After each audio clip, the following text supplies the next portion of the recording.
Resep pertama, telur tahu masak santan. Happy cooking! Siapkan 5 buah tahu putih. Beratnya di sini sekitar 250 gram ya. Kemudian tahunya ini akan aku potong menjadi 2 supaya tidak terlalu besar. Kalau sudah dipotong semua, kemudian tahunya akan kita goreng sampai berkulit seperti ini. Jangan terlalu kering ya teman-teman, supaya nanti ketika tahunya dimasak, tahunya masih lembut.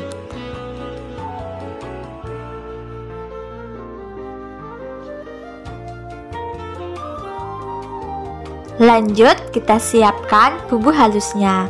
Ada setengah sendok teh ketumbar, 2 butir kemiri, 5 siung bawang putih, 7 siung bawang merah, 2 senti kunyit, dan setengah sendok teh garam.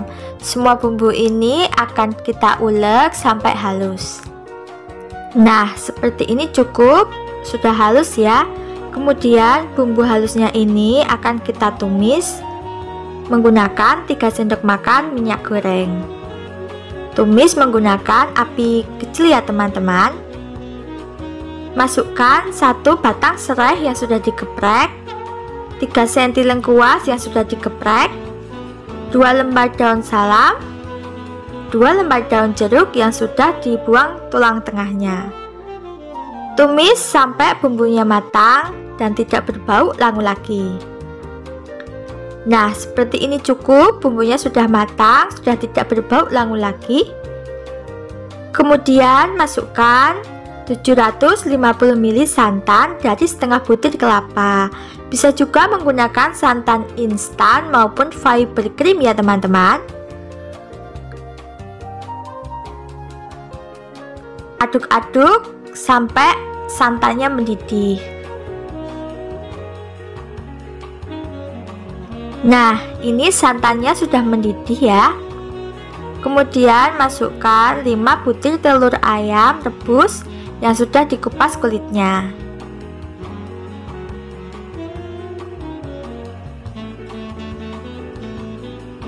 Dan masukkan tahu yang sudah digoreng tadi.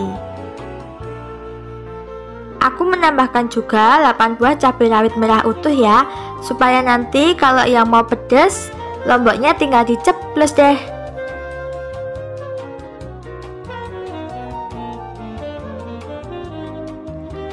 Kemudian tambahkan 1 sendok makan gula jawa atau gula pasir dan 1 sendok teh kaldu ayam bubuk. Untuk seasoningnya bisa disesuaikan dengan selera kalian ya. Masak selama 5 menit menggunakan api kecil sambil diaduk agar santannya tidak pecah.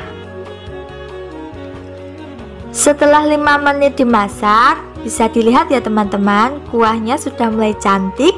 Tahu dan telurnya juga tambah lembut, lomboknya juga sudah empuk.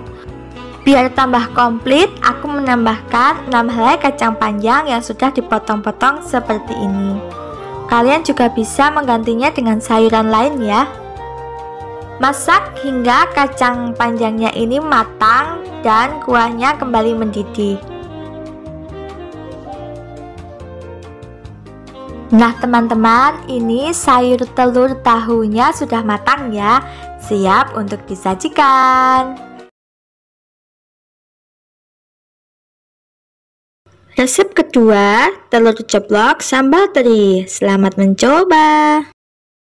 Pertama, siapkan 5 butir telur ayam. Kemudian telur ayamnya ini akan kita ceplok sampai matang.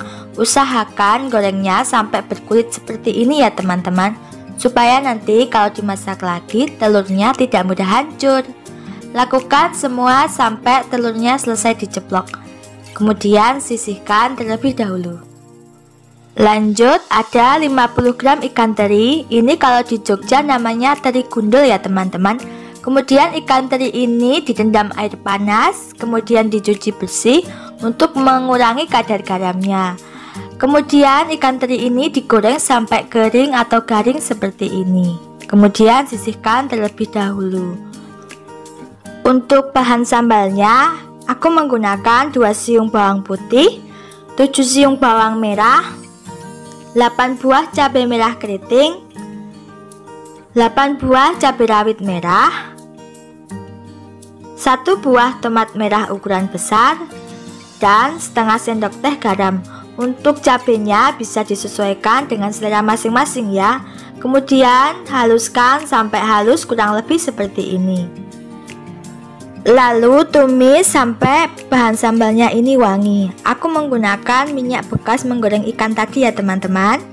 Kemudian kalau sudah berbau wangi dan harum, masukkan 1 lembar daun jeruk yang sudah disobek-sobek seperti ini. Masak sampai bumbu ini benar-benar matang dan tidak berbau langu lagi. Nah, seperti ini cukup. Ini sudah matang, sudah tidak berbau langu lagi. Kemudian tambahkan air sekitar 300 ml. Tunggu sampai airnya mendidih. Kalau sudah mendidih seperti ini, tambahkan 1 sendok teh gula pasir, setengah sendok teh kaldu ayam bubuk. Untuk seasoningnya bisa disesuaikan dengan selera masing-masing ya. Kemudian aduk sampai gula dan kaldu bubuknya larut. Kalau sudah, kemudian masukkan telur yang sudah diceplok tadi. Aduknya pelan-pelan saja ya teman-teman, supaya telurnya tidak mudah hancur. Tunggu sampai airnya atau kuahnya sedikit menyusut. Jangan lupa koreksi rasa, oke? Terakhir aku menambahkan 50 gram lenca atau pokak ya. Dan masukkan juga ikan teri yang sudah digoreng tadi. Masak sebentar sekitar 2 menit sampai lencaknya layu. Kalau teman-teman lebih suka lencaknya yang matang, bisa dimasak lebih lama lagi. Kalau semua sudah dirasa pas, sudah balance semuanya, bisa diangkat dan siap sajikan.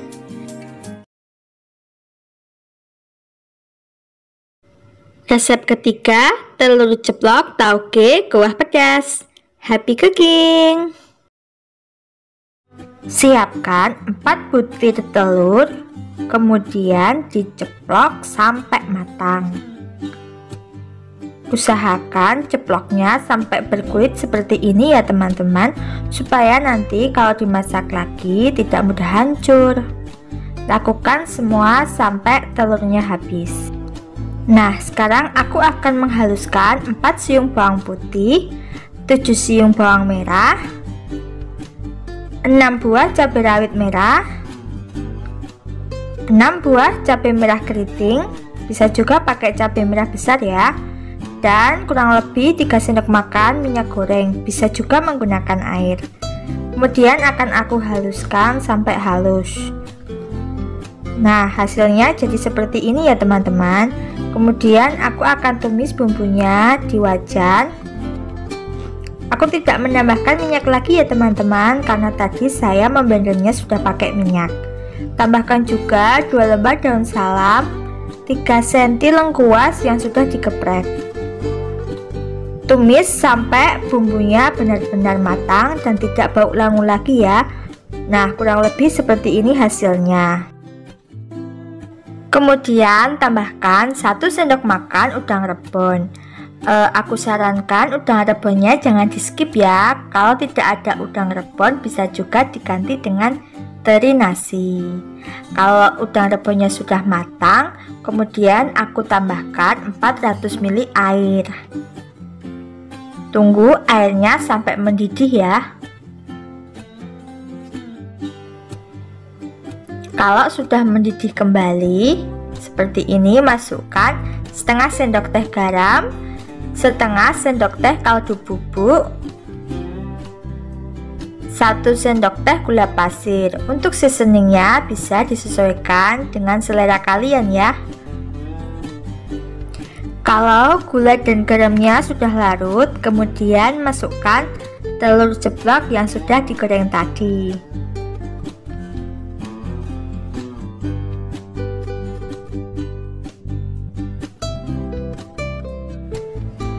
Kemudian aku menambahkan 1 papan pete yang sudah dibelah 2 seperti ini. Kalau kalian tidak suka pete, bisa di skip ya teman-teman. Kemudian masak telur ceploknya sampai kuahnya menyusut separuh, kurang lebih selama 5 menit. Masak menggunakan api sedang cenderung kecil saja ya. Kalau kuahnya sudah menyusut seperti ini, kemudian aku akan masukkan 150 gram tauge panjang seperti ini. Jangan lupa taugenya dicuci bersih ya teman-teman. Nah, masak tauge ini jangan lama-lama teman-teman, kurang lebih selama 2 menit agar teksturnya masih krenyes-krenyes gitu ya. Bagi teman-teman yang tidak suka dengan tauge, bisa diganti dengan sayur yang lain seperti kacang panjang, sayur kol, atau yang lainnya. Nah, kalau sudah matang, siap untuk disajikan teman-teman. Mudah sekali kan resep untuk kali ini? Jangan lupa dipraktekkan di rumah ya. Sekian ya video untuk hari ini, semoga bisa menjadi inspirasi menu untuk keluarga kalian. Terima kasih teman-teman sudah menyaksikan video ini sampai tuntas. Sampai jumpa di video selanjutnya. Wassalamualaikum warahmatullahi wabarakatuh. Jangan lupa subscribe ya.